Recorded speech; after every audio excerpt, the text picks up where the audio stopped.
عزیزان گرامی، ہمارے لیے واضح ہونا چاہیے کہ اہل بیت علیہ السلام حق ہیں، آج ہمارے لیے واضح ہے، اور ان کا دشمن ہمارے لیے کوئی اہمیت نہیں رکھتا. ہمارے دلوں میں نرم گوشہ ہی نہیں ہونا چاہیے، اسے سافٹ کارنر کہا جاتا ہے. اور اگر سافٹ کارنر ہے تو اپنی دوبارہ سے اپنے آپ کو اینالائز کیجئے، شاید میں کہیں ایمان میں ڈگمگا تو نہیں رہا ہوں. یہ خود تذبذب کا شکار انسان کو کتنی ہی پریشانیوں میں مبتلا کر دے گا.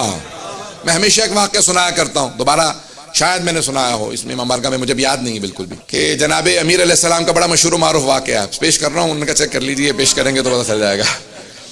ایک آدمی مولا کی بارگاہ میں گیا، کہا مولا کے پیچھے جماعت پڑھوں گا. مسجد کوفہ میں آیا، نماز پڑھ رہا تھا مولا کے پیچھے، تو کھانے کا سامان لے کے گھر جا رہا تھا. آج کے زمانے کی طرح سے نہیں تھا کہ ہر چیز پیک ہوتی تھی، آج تو ہر چیز پیک ہے نا، وہ ڈبے میں ہوتی ہے. تو وہ پرانا زمانہ تھا، کھانا کھلا ہوا تھا، تو اس نے مسجد کے باہر رکھا کہ میں جلدی سے نماز پڑھوں گا، باہر آؤں گا. اس میں ایک دہی اس نے لے رکھی تھی، اور وہ اس نے باہر رکھی مسجد کوفہ کے باہر. نماز پڑھ کے باہر نکلا، دیکھا بھی دہی کے اوپر ایک نشان بنا ہوا. اس نے ادھر ادھر پلٹ کے دیکھا بھی ایک نجس العین کتا جا رہا ہے، اس کے منہ پہ ایک نشان ہے. اس نے کہا ہو نہ ہو کتے نے اس میں منہ ڈال دیا. اتنے میں جناب امیر علیہ السلام مسجد سے باہر آئے، کہا یہ دہی گھر لے جا، دہی پاک ہے. کہا یا علی آپ کو کیسے پتا؟ آپ میں حرام میں مجھ سے آگے تھے، میں پیچھے تھا، جب میری نگاہوں میں نہیں آئی.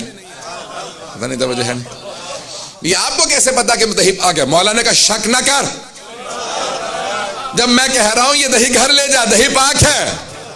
کہا یا علی یہ دہی پاک نہیں ہے، میرے سامنے بس ایک ہی نجس جانور تھا، اس نے فوراً دہی انڈیل دی، وہیں پہ سڑک پہ پھینک کے چلا گیا. مولا نے کہا کہ میرے پہ تو نے شک کیا ہے، مجھے اگر بات پہنچ رہی ہو، کہ اس کے اثرات تیری زندگی میں آئیں گے. ایفیکٹس ہوتے ہیں نا، جیسے بعض دوائی کھا لیتے ہیں سائیڈ ایفیکٹس ہوتے ہیں. امامت پہ شک کرنے کے بہت زیادہ سائیڈ ایفیکٹ ہیں، توجہ ہو.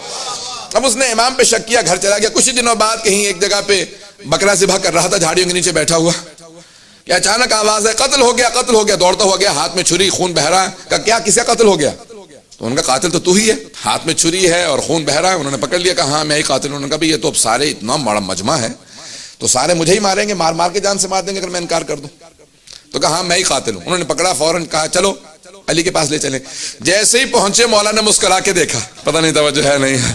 جیسے ہی مولا مسکرایا، کہا کہ مولا اس کا مطلب ہے آپ جانتے میں بے گناہ ہوں؟ یہ آپ کا مسکرانا بتا رہا کہ آپ مجھے دیکھتے ہی مسکرا رہے ہیں. کہا جس طرح سے اس دن میں جانتا تھا، جو توجہ ہو، کہ جس طرح اس دن میں جانتا تھا کہ وہ دہی پاک تھا، توجہ کہ میں دہی پاک، میں تجھے کہہ رہا تھا کہ دہی پاک ہے، میں اس دن بھی جانتا تھا، آج بھی جانتا ہوں.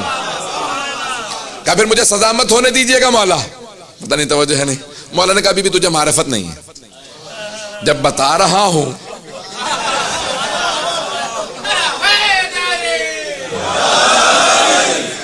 مولا نے کہا اتنا ذرا تھوڑا سا انتظار کر لے، اور انتظار کر، ابھی میرا بیٹا حسن مجتبی آنے والا. توجہ توجہ. مولا نے کہا میں تو جانتا ہوں لیکن میں تجھے سمجھانا چاہتا ہوں امامت کیا ہے، حجت خدا کون ہوتا ہے. ذرا تھوڑا انتظار کر. اتنے میں امام حسن مجتبی علیہ السلام تشریف لائے. مولا نے کہا کہ بیٹا آپ فیصلہ کیجئے، تفصیل میں نہیں جاؤں گا.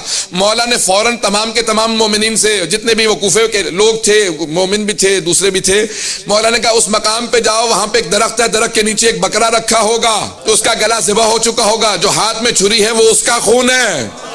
اب وہ پریشان ہو کے کہنے لگا کہ مولا یہ تو آپ کے بیٹے کو بھی پتا ہے.